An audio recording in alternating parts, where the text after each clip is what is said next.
Hello and welcome to the Sydney Film Festival panel on a pretty brilliant film that has left me with more questions than answers. And so it's the perfect panel to answer them. I have so many questions and so little time.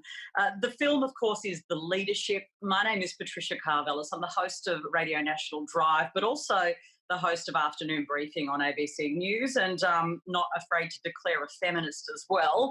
So this film around women and STEM, Antarctica, hit all of the themes and issues that I am obsessed and interested in. I want to introduce my panel, and what a sort of star-filled panel I've managed to get myself involved with. I'm pretty proud of all of these women. Let's start with the Leadership director, writer and co-producer Ili Baré. She joins us today. Also Fabian Dattner, who's a leadership expert and is really one of the key characters in this film. And I'm fairly obsessed, I've got to say, with Fabian after watching the film. I have so many questions for her, and I found her so raw, particularly at the end of the film. We can get to those issues. Elizabeth Broderick is with us too. I don't even think she really needs an introduction, but she was, of course, our Sex Discrimination Commissioner and did a brilliant job of that. Although we haven't really fixed all the issues, have we, Elizabeth? We're going to get to it. She's the United Nations Special Mandate Holder, independent expert on discrimination and women, and many other titles as well. And Laureate Professor Veena Sahajwalla joins us too. She's from the Australian Research Council and is generally somebody who's basically smarter than all of us collectively. So we are forever in her sort of living in her shadow, but we're trying. Look, let's just zoom right out. And I want to start with you, Ili, if we can, because it's your film. Why did you want to make it? A confluence of amazing events led me to be involved. But I think one of as soon as I became involved in it, it hit like it, as you say, it did for you. It hit a whole lot of things that I'm just kind of already super interested in and engaged in. And I think that it had also some fabulous story ingredients as well. There was a bold leadership experiment that had never really been tried before in the wilderness of Antarctica. And there were also the opportunity to hear the stories of all of the women who came on board that journey, and they had all experienced some kind of hardship in their professional lives. And that was a story as well that I thought needed to be told. And that was the surprising thing about the film. And people should see it. Many people will be watching who haven't necessarily seen it. I urge them to. But not only do you talk about this experiment, and I'm going to get to a couple of the people involved in that experiment in a moment, but you actually manage to delve into the research of these women too. So you actually honour the work they're doing. That, I think, was my favourite part, that we get to find out what they're passionate about. Was that really important to you? Yeah, I think so, because I think that one of the issues that we were hoping to cover was, why is it important that we have diversity in all sectors, but this film is about STEM. Why is that important? And when we look at the work that these women are doing and we look at the contributions that they're making, it becomes so clear that, of course, we don't want these women to fall out of that professional leaky pipeline, which happens not just in STEM, but in many, many sectors, but particularly in STEM. And so if we can see what we're doing, we see their love of their field, we see their passion, it immediately, it makes us understand what we all lose if minds like these and women like these disappear from those fields.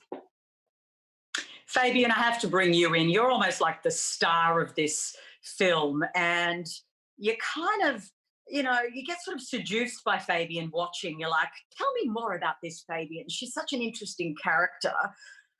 But it actually made you quite vulnerable, didn't it? Being watched, surveilled like this, being challenged about your own leadership style, given you're a leadership expert. Was that more difficult than you expected? Well, you have to put it into context. Homeward Bound itself, the initiative Homeward Bound, had been 2 years in the dreaming prior to the voyage that Ili joined with the film crew. And I think, and I'm sure Veena will understand this thoroughly, that you think Veena is more intelligent than everyone on screen. And I want you to imagine for a moment, no matter your expertise, and I'm actually CEO of the Dattner Group, I'm CEO of Homeward Bound, so I have a lot of very senior leadership experience. But I confess, I want you to imagine 500 Veenas. Imagine 85 of them on a ship together in Antarctica. And I promise you, even Elizabeth, who I bowed down before in terms of expertise in the field, would find herself both vulnerable and intimidated by. And so, yes, there was an enormous amount of learning in that first voyage. And I think there were times when I didn't know if I was good enough or up to the task. But I'm probably first and foremost a leadership activist. I think there's a problem with the practice of leadership. And if I had packed it in, then a very important initiative would have stopped at that point in time. Unfortunately, Ili has captured it in the film. So a very important time. And yes, it was very vulnerable. It was a bit, the parallel there, I just want you all to know. Take off all your clothing, put on 10 kilos, and then go on a film. That's basically what it felt like. Veena, I want to bring you in because I did sort of talk you up there at the top of this discussion. So I put just no pressure, Veena, no pressure at all.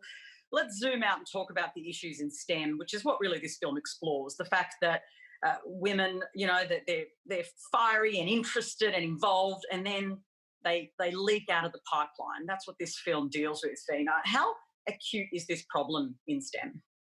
Yeah, it is, Patricia, and thank you for having me. But this is absolutely a serious issue because you've got women who come into STEM who are, as we've talked about, really passionate, and they absolutely see science as not just a career, but it is a way of life for all the women who do this work. And I think, to me, it is sad when you actually see all these other situations that kind of almost tear women down. So I think we've got to, first of all, and this is what the film does beautifully, is sort of have that conversation, which is honest and transparent. And I think, to me, that's the first thing that I could absolutely relate to. When all these different women, even though their scientific disciplines are completely different to mine, you could kind of almost sit there and listen to every bit coming out from different voices and go, oh my gosh, I am so grateful we're talking about this. So I think, to me, first and foremost, what this film has so beautifully done is allowed everyone, so it's not just about women telling their stories, but about a lot of men who will probably listen to this and go, oh my gosh, I had no idea. So I think, to me, that is such a critical thing, that we as a society, both men and women, have a conversation. I think this is where this film is going to bring everyone into the conversation in an honest and a transparent manner. Elizabeth Broderick, your whole life has been dedicated to gender equity, but in STEM it seems there is a really pronounced problem. Not that there isn't a pronounced problem in other areas, but it is quite a big issue. We're getting women into the courses, but then we're losing them for either, reasons that are so, we know them, they go and have children and then they don't feel that they can come back, or that they feel like they've fallen off that sort of greasy pole. Do you think there's a confidence gap as well? I mean, that's what I sort of picked up from the film. There was this discouragement, that these women felt discouraged and then kind of believed that they weren't worthy. You're absolutely right, Patricia. I do think, part of it is maybe the confidence gap, but if I could just explore that for a minute, the reality is that if you're not part of a dominant grouping in any workplace, and what we know is women are in the minority in STEM, you will necessarily feel less confident because you're sitting on the outside, and we're humans, we want to be in the in crowd. So sitting on the outside is a more difficult place to be, and that will make you feel less confident. But I think, what I loved about the film, and I think one of the young women, she said, look, I've given science a go, but if science doesn't want me, then I can't stay. And I thought it was just such a beautiful statement. There's so many beautiful statements. It was wonderful. But it actually encapsulated just what it takes for women to try and fit in. Because these inhibitors that are keeping women out of shaping our future, because really that's what science is about, the shaping of our future. And that's another thing I loved about the film, Ili, that it was in the most spectacular, the most sumptuous, incredible environment. And if you didn't care about nature or whatever, just seeing the film makes you realize why we have to preserve, not just preserve and conserve, but sustain a future where we have that magnificent wilderness. But I think the trouble for many women in STEM is the structures, the systems, the culture, all those things are designed by men for men and are largely run by men. And that's what means that if we don't actively and intentionally include women, women will unintentionally be excluded. And that was many of their stories. And I think part of it is helping women see that who I am is enough. I mean, you sit in broadcasting and media, Patricia. I sit in the work that I do.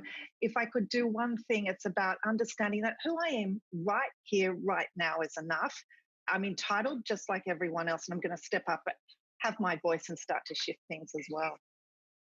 Ili, you've got some moments in this film which are really confronting. One is just this casual way which one male scientist says that women probably aren't as competitive as men, which sort of jarred with me, not surprisingly, as a feminist. And he just sort of says it so comfortably. Clearly, women are just not as competitive. Not my experience, and I don't think what the film reveals either. But it's kind of presented in a really non-judgmental way, which I quite like the way you framed it. It wasn't sort of an attack on him. It was just the way it shows the casualness of these sorts of views. But ultimately, how much were these views also held by the women themselves? Well, I think that's a really interesting question, and I think you're getting at it as well with your question to Liz about the sort of confidence gap. And I think that one of our other characters, Meredith, who's a sociologist, articulates it quite well in the film, where she says, if you are used to being the only one in your field or your department, then and you're encountering obstacles, which we kind of already know are systemic obstacles, you're encountering these obstacles, you're going to think that it's you. You're going to think that this comes down to you. And I think it's one of the things that Fabian and her team do so brilliantly in Homeward Bound is just the mere fact of having all of these women who are not often given the opportunity to share their experiences, to say, oh yeah, I've experienced that. Oh, me too. Oh, it can't just be me. There is this bigger pattern that's happening, and seeing that kind of evolving, as well as obviously all of the leadership work that they do on board.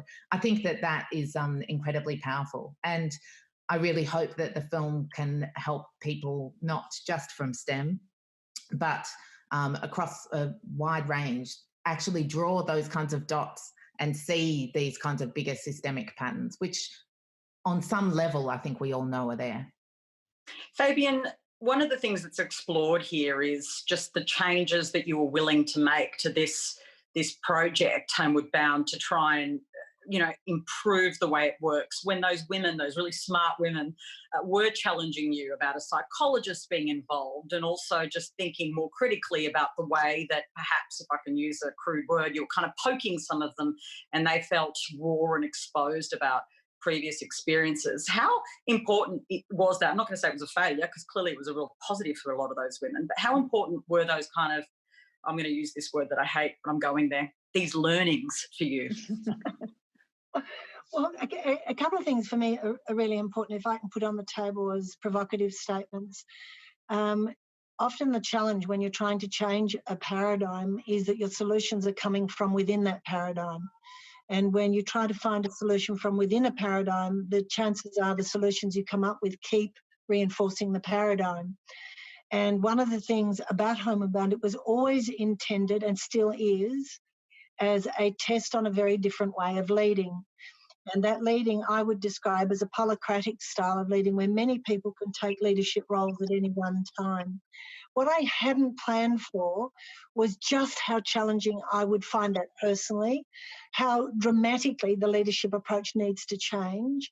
And if I've spent my lifetime being open to and willing to listen to feedback, was going to find this audience challenging, then how difficult is it going to be for the world to really listen to science and make evidence-based decision-making? So for me, it was essential that we got that feedback. It was essential that we listened. But scientists are not famous for the way they give feedback. Feedback is often given with a cricket bat, and it's not given by one or two or three or four, and it's not Well, Patricia, I just want to give you a bit of feedback. First of all, I want to say to you, you're a really fantastic journalist. You're on air, you have a great presence. But I am noticing that perhaps if you trimmed your hair a bit shorter, you would have a greater impact. And indeed, I noticed that when. That's not how feedback is given in science. Feedback is a red pen. This is wrong, this is wrong, this is wrong, this is wrong. If you do that with 75 people saying this is wrong, the first lesson in that was it was terrifying and overwhelming for the faculty.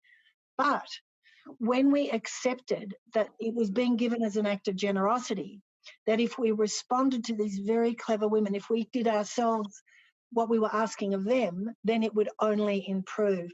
And so much so that it's now institutionalised. So every single year, every year's intake, we do the same order of review. Everything they think should change, we try to change as quickly as possible. And we trust on the collective opinion of people to a common cause, leadership for the greater good.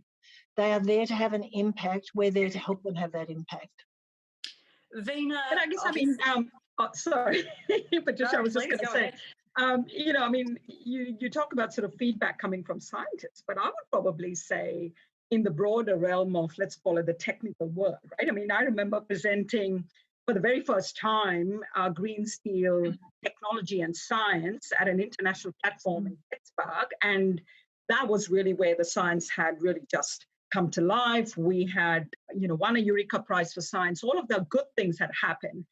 And yet in the technical world, which I think is a good thing, that you had professionals from industry and all of this was happening on the world stage in Pittsburgh. And my half-an-hour talk attracted more than half an hour worth of feedback from the audience. And yes, you can call it what you wish, whether it's a feedback or whether it's genuinely constructively contributing to the conversation. And I think to me, that's the way I think in the technical world, because we're trained to ask probing questions. And I think to me, what I took away from that very first global outing of our green steel technology was that I actually was able to see how the journey of this green steel was going to shape in my own mind, but take it into that commercial forum. Well, we are in furious agreement. We're in furious agreement. And so I think personally, that whole sort of getting into the nitty gritty and to the guts of every little detail is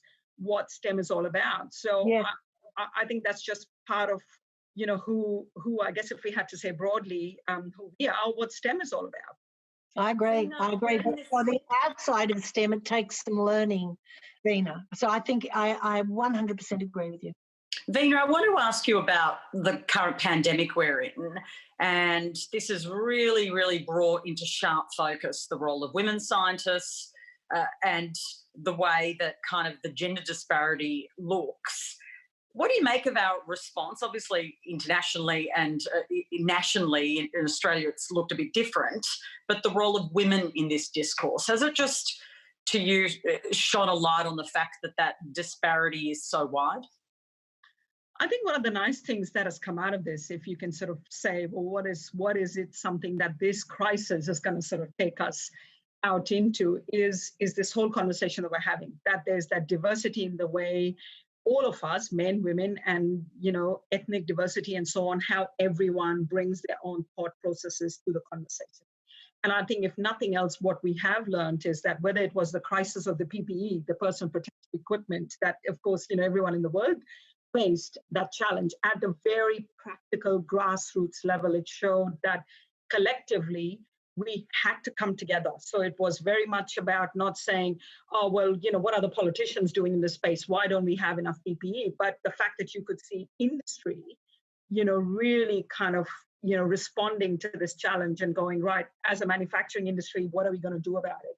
So I think for us, what was really nice, and at a personal level, I was approached by people in the manufacturing sector to say, you know what, you guys have been doing all this fabulous work in recycling. You've got recycled plastics. You're producing things in your microfactories.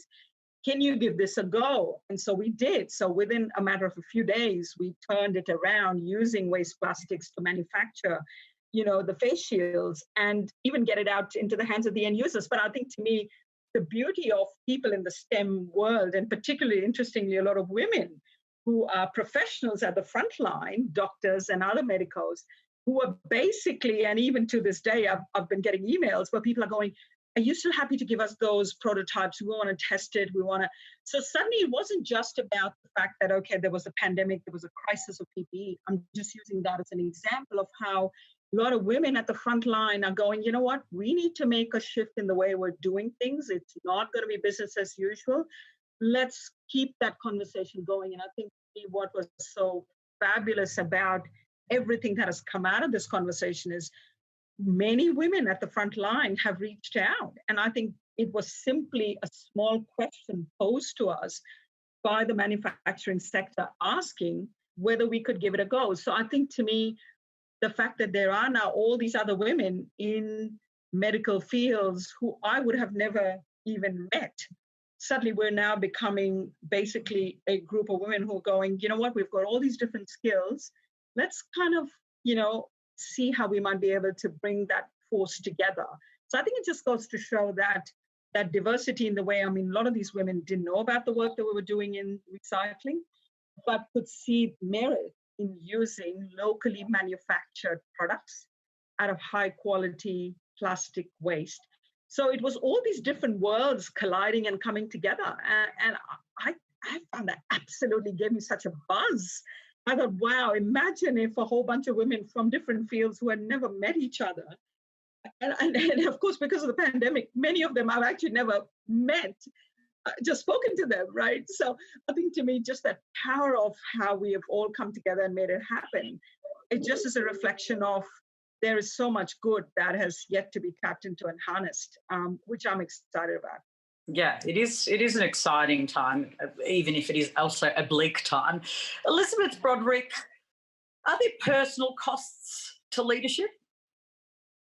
Absolutely, I think there are. But just maybe before that, Patricia, just going back to Veena's point, because I think you make such a great point about we've got an experimental mindset, we're co-creating, we're collaborating. I'm loving that.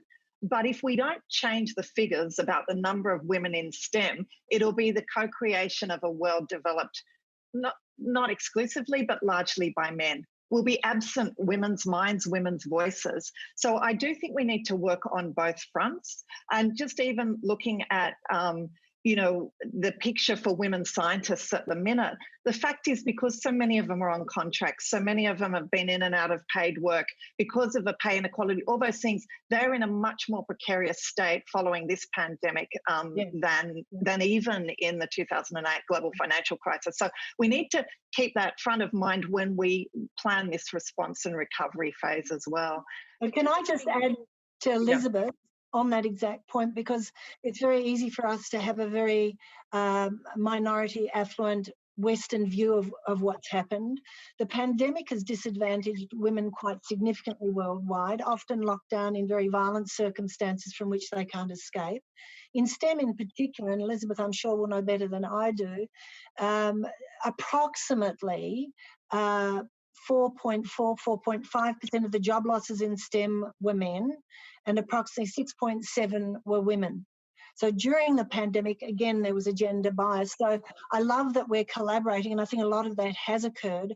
But the act of collaboration is in fact coming often from those of us who are able to choose our working environments and who we collaborate with. So I think that's... I'm not so sure, Fabian, if that's entirely correct, because if you think about it, the reason why I brought up that example of collaboration is that it actually goes to show that in that process of, what I would say is creating impact and all of us working together in that journey, it wasn't just about the fact that, some of us who are sort of there in jobs doing their thing, but it was also then about saying, if the workforce is now going to look towards us shaping what a future workforce might look like, a lot of women who might have just seen their role as, well, I'm a scientist, I'm doing this piece of work, are suddenly now seeing broader opportunities. And I think, to me, the ability to create impact is going to be so important.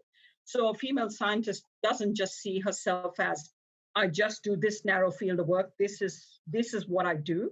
But it's opening up all these other opportunities whereby you can actually collaborate, but see your world as a lot bigger than what you might have imagined before. And I think, to me, that's the important point about collaboration to create impact, is the reason why I make that, because then it allows women to really hone in on so many other domains, which they probably would not have thought about before. And that's right, Veena, that's working on those projects. But then there's the leadership piece, not only just working, but actually working in a sustained way and becoming leaders in the field. Elizabeth, Broderick, that's obviously that's the difficult part of this story, and that's what this film explores. It's difficult to be a leader, right? I mean, there are costs to being a leader, particularly in this really gendered and toxic world. This film exposes, for instance, discrimination and harassment. Some harrowing stories are told in this movie, Elizabeth. I mean, that's sometimes part of the story for some of these women who explore those paths. You're absolutely right. And, so many of the stories came up in the film just about what do I have to give up if I want to lead, and am I prepared to do that? And particularly we heard the stories around, wanting to be an engaged parent, an engaged mother, but having a workplace which saw work and family as a totally binary choice. Do you want a career or do you want a family? And saw that in a binary setting. And the trouble is, absolutely, I know the film was shot several years ago, will have followed the journey several years ago, but that is the reality today as well. Not only that, there's issues around sexual harassment and indeed sexual violence, sexual assault. The idea that was happening in a context which was firstly highly feminized, speaks to the systemic nature of these issues. So, when I think about it and think about women's leadership, firstly, I would say that the world, particularly at this moment in time, needs more feminine leadership. I absolutely believe if there was one thing we could do, would be the injection of feminine leadership. I say feminine leadership can also be men leading with greater levels of femininity and also women. But if we don't start to recognise, what needs to shift to actually allow women to be authentic, to bring something that's different but of equal value, if we don't create environments where that can happen, we will see exactly what we're seeing today, and that is women who are attracted to science. I love the fact that so many of them, from a little early age, loved getting dirty in the soil or looking at the stars or whatever. I love that because that was their calling. That was their work to do. And they stepped into the environment full of wonder and curiosity. And as time went on, these forces eroded. It eroded actually who they were at some point. And it's interesting because, I'm just thinking back to a woman who once told me, she said, look, I often wonder if I had had a different job, would I be a different person, a person I like more? And I thought it was such a wise comment, but also such a deeply sad comment because for this future, we all want to co-create. We need people to bring their best selves, to be authentic. And that's what's going to make this world a brilliant place. And I think their story spoke to that gradual erosion. It came back. That's what I loved about Homeward Bound, that solidarity. Me and the sisters together. And not only that, I'm not the only one. That's this, you've had that experience. You have. So we're in this together. The part of a challenge is how do we get the power that exists in different nations, because it is powerful leaders that create the context for workplaces and people in the nation. How do we get power engaged in this redistribution of leadership between men and women? Well, That's really challenging. Perhaps this is why we need to kind of almost stop and ask, what is that leadership in STEM, right? Again, maybe we need to challenge ourselves and fundamentally ask. So let me put that example of the woman who is the soil scientist, who at the end, I loved her sort of finish. She got a job, she's there, she loves it. And to your point, Elizabeth, when she says, and I love to get my hands dirty, I can so relate to that. Because as an engineer, it's like, my goodness, if I don't sort of break something every so often, I sort of feel like my world is not complete, right? Because it's that innate, as you say, the passion for what you do is what drives you. But I think to me, leadership actually was demonstrated in that example of hers, where she wasn't, going to give up on the fact that, yes, she is a soil scientist at core. She was looking for, of course, that job that gave her the job security. But I think most importantly, I think the word that she used, which I found really compelling, is the fact that she talks about impact. And she said, I can come here and I can demonstrate how my work can have an impact. And so I thought, that's it. That's the definition of leadership in a really micro way. What she's actually inspiring all the other women who might be watching this, and men, going, creating your way of delivering impact to the world is going to be so important. So I love the fact that as women, when you do sometimes find yourself a bit down and the world around you kind of does make you feel that way, whether it's also that bottom-up approach that then gives you confidence to say, you know what, I am confident about my science. I know it inside out. I'm a brilliant scientist. I can also deliver impact. I can deliver benefits to society, because you saw that coming in the film. And a lot of women and men, I'm sure, if you ask that question. So it's about enabling that science to then take on a much bigger role. And I think, to me, this is where leadership should be about, because in doing so, you're delivering benefits to society, you're delivering benefits to humanity, and you're inspiring others to kind of see your passion shine through. Even if you're not a scientist, and if your audience is not a scientist, they can see. I mean, I am not a soil scientist, did not know what they do, but when I heard her speak, I was like, wow, she is cool. Yeah. So I think I want to bring in, if I can, Ili, just to explore the setting here. So this is like Antarctica. It's the most spectacular film, right? Just, you are literally watching, I suppose, climate change in real time as well, and these women bearing witness to that. And, well, there's so many layers, as I'm sure you know, because you made this thing. Is there anything surprising about leadership that you found emerge from this petri dish, if you like, these women on this ship in a remote place that you didn't anticipate? Because as feminists, and I think we all are here, you feel like you know certain things about the barriers, what we need to change. Was there anything surprising about what was revealed? Well, firstly, in terms of the spectacular nature of Antarctica, that is a testament to Fabian's original vision for Homeward Bound, which was, as she says in the film, to take women to the end of the earth and to immerse themselves for many reasons. But one of them is to really sort of see what's at stake here, and actually to kind of keep in the forefront of our minds why this all matters. Why does STEM matter? Why does my personal circumstance matter beyond whether or not, beyond just me and my personal ambition? Why does it matter that that diverse perspectives can actually have different voices in research and framing questions? But in terms of answering your question about what surprised me, I think possibly what surprised me was how, even though I knew the statistics for women in STEM, which are actually not vastly different from the statistics for women in film, and there's actually a very similar kind of drop-off after film school, even though lots of people don't go to film school, but there's still only something like 1 in 4 women hold kind of key creative roles in film. So even though I knew that, I wasn't really prepared for how many of the women had not really had that opportunity to talk about that with each other. So I found it surprising that many of the women were kind of going, as I said before, you've had that experience too. And I think it could be, I'm not a scientist, so this is just my own personal speculation, but I think it could also be because traditionally science sees itself as operating impervious and outside of culture, and as not being kind of vulnerable to cultural forces. Yet, of course, all workplaces are part of a culture. All of those biases that we might have outside the lab exist inside the lab.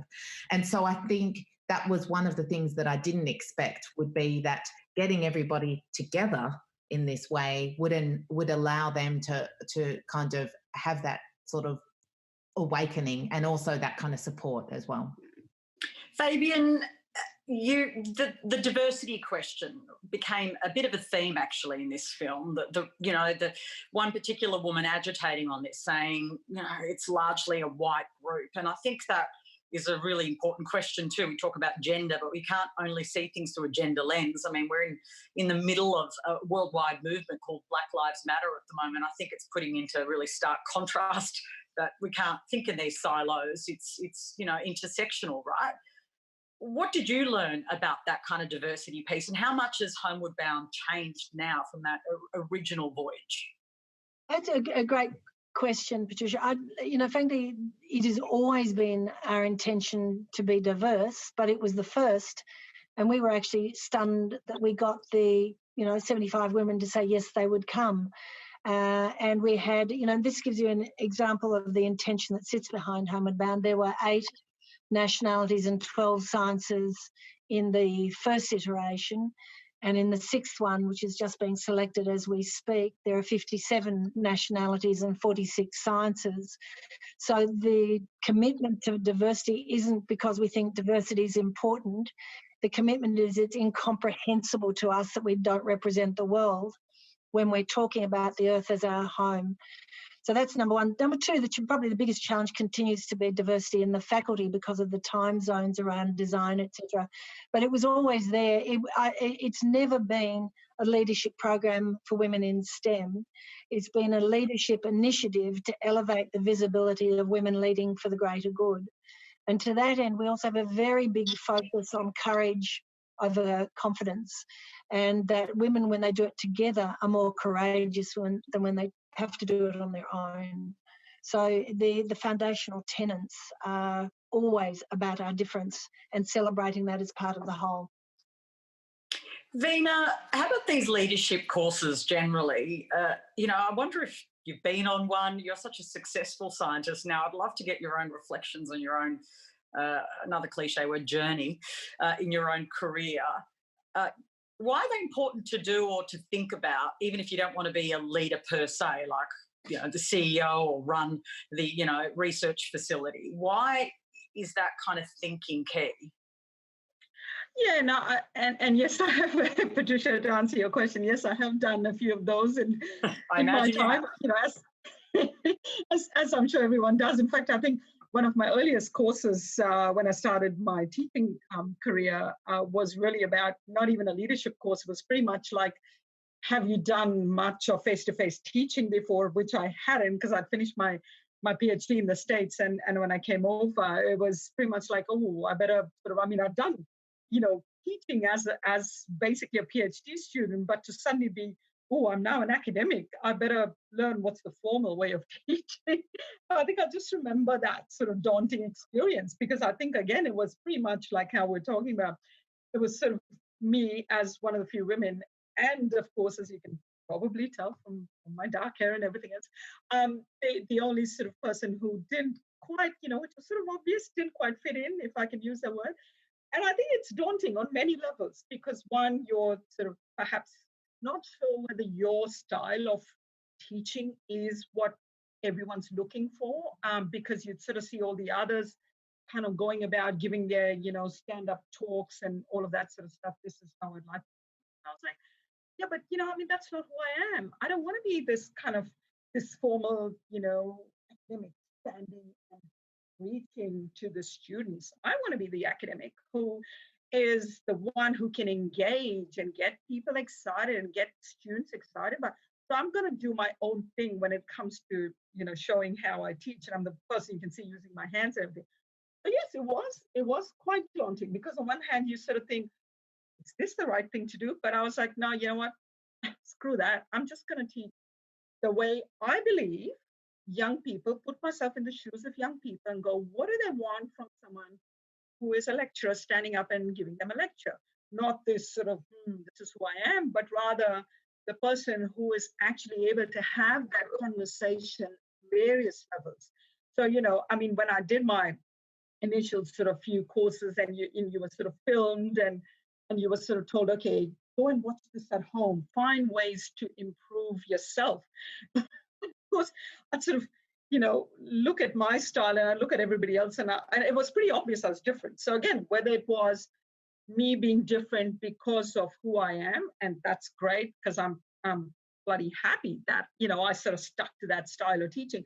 Because I suppose when the teaching assessment started to come in, of course, everyone loved my way in which I was doing. And I was like, well, that's great, because you know what? I'm glad I stuck to my way of doing things. And I think, to me, again, within that sort of whole journey of starting your career as a lecturer and then sort of going off on all of these other sort of academic and leadership courses, where again, people sort of, the experts do sometimes try to tell you on how to. Well, but I don't think there's one size fits all. I don't think we should imagine that there is this one prescriptive model of leadership, and somebody sort of tells you, here, look, here's a package, I'm going to give it to you, just study it and come back the next day and become a good leader. Of course, that's not going to work. It's got to be first and foremost on who you are. And we all have talked about this journey of many women who enter the field because they're passionate. And if you are told to lock that up and not talk about that, a lot of my own work in the way I've now looked at taking green steel and other technologies to the world would not have happened if I used the traditional way of, this is how science is now commercialized. I will hand it over to you and let you guys do it. I think the fact that it became that engagement opportunity with end users. I mean, the example I gave you earlier about face shields and other people who are excited about the work. I think that ability to, I wouldn't just say, oh, well, I'm the leader, therefore it happened. No, it's more about the fact that everyone then got excited about the potential of this work in bringing recycling to life. And a lot of young men and women who work in our Smart Center get excited because they feel that when they want to actually stand up and speak, absolutely, they have the stage. So I think, to me, it's about how we all encourage talented people to speak up.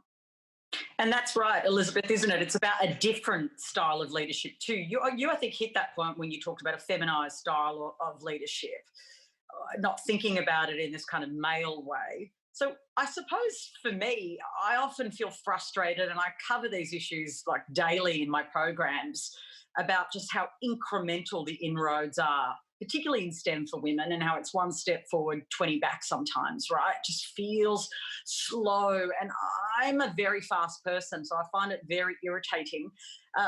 How do you speed it up? Or what is the role of men in terms of surrendering power? And I think we need to start talking about surrendering, sharing your seats, moving out, thinking about succession. What's the role of men in all of this? Look, I think it's so critical, Patricia, that we have to engage men. We have to engage men because men are holding the levers of power. And actually, gender equality, whether it's in STEM or in any other sector, filmmaking, media, or indeed in the nation, it is about the redistribution of power in the nation. And if we want to redistribute power, we need to work with those who are currently holding the levers of power. And indeed, that's one of the core philosophies behind the Male Champions of Change, which is quite unique in the world. We now have over 250 CEOs, a big group in STEM, some really fabulous, actually, male leaders in STEM who are starting to talk about interrogating white privilege, male white privilege. Now, how many CEOs in most sectors would do that? Not many, because as you know, Fabian, it's a really difficult and uncomfortable place to be. But I think what we need in that part of it, the women's stories, as Veena has said, and as Ili, as you were able to capture in the film, women's stories are absolutely critical to engaging both heads and hearts, because I think most men out there, they know the data. And I think if you were to ask them, are you happy to live in a country where women are pretty much excluded from not just shaping our future, but from all aspects of, of leadership? I think most of them would say no. It's one thing to say no. It's a separate thing to step up and start taking really strong action. So what we need to do is engage with their hearts. And I think, part of that's the storytelling. Just to give you an example, just how, if I look at the Male Champions of Change and domestic violence in this nation, probably Australia is now the leading country in workplace responses to domestic violence. And part of that was because those men sat down with the women's, collective, so women's NGOs, fabulous ones in Australia, but also with survivors of domestic violence. So, people like Rosie Batty, people like Christy McKellar, who talked about, the pieces that are taken from you, like the joy of seeing your son grow up. I still remember Rosie saying that prior to Luke, which is her son's death, prior to Luke's death, no one wanted to hear my story of living with violence. Now everyone does. And when the Male Champions of Change track back on all the times that actually any one of those who represent the system could have done something differently to enable a different outcome, the system wasn't listening. And every one of those men represent the system, the same within science. All those senior men represent the system, which is continuing to be perpetuated in a way that's excluding of half the talent of a nation, and also not just on gender, but all different diversities. So I think men have an absolutely critical role. It's not a zero-sum game where women are winning and men are losing. It's actually when we come together, because our lives are so deeply connected in so many ways, when we come together to create something new and different. And what a better planetary moment to do it than now, when everything's up for grabs, all the structures have been disrupted and ruptured. If we were to come together in a way which was about co-creation, collaboration, what I call feminine energy, infused in feminine energy, I mean, what an incredible world we could create.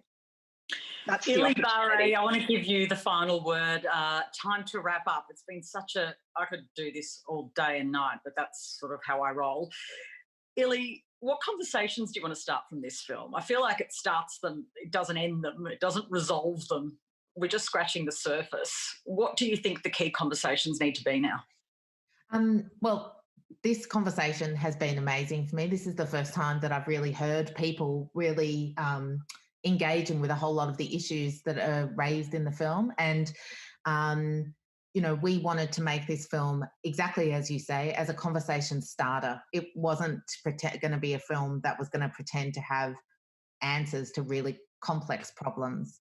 So the kinds of conversations that I would like people to have range from, can I relate to any of this in my life? Does this make sense to me? All the way through to what can we do to change things? All the way through to why does it matter that what is at stake, and what could we lose if we don't have inclusive and diverse leadership? And obviously that does not run just along the lines of gender or along one kind of top tier of socioeconomic class. And this is a moment where, as Liz says, a lot of these kinds of conversations are happening, and I really hope that the leadership can be a valuable part of that. I want to thank my panel. I wish I was on a stage. I wish there were people touching each other and sharing popcorn or whatever people do, but we're not living in that world, so it's been weird, but kind of fun too. Ili, thank you. Also, thank you to Fabian, Elizabeth Broderick, of course, and my favourite Professor Veena. Veena, your brain's too large to fit on Zoom, but we've managed to fit it in. I'm Patricia Karvelas. This is the Sydney Film Festival. You've got to watch this film, The Ladyship, and it's one of those films I think people should watch with their kids, actually. I often kind of grapple with that. Is this appropriate for kids? I'm going to watch it with my daughters. I've watched it on my own now just to make sure it's okay. I'm going to watch it with my daughters, but probably more importantly, people should be watching it with their sons. Thanks, guys.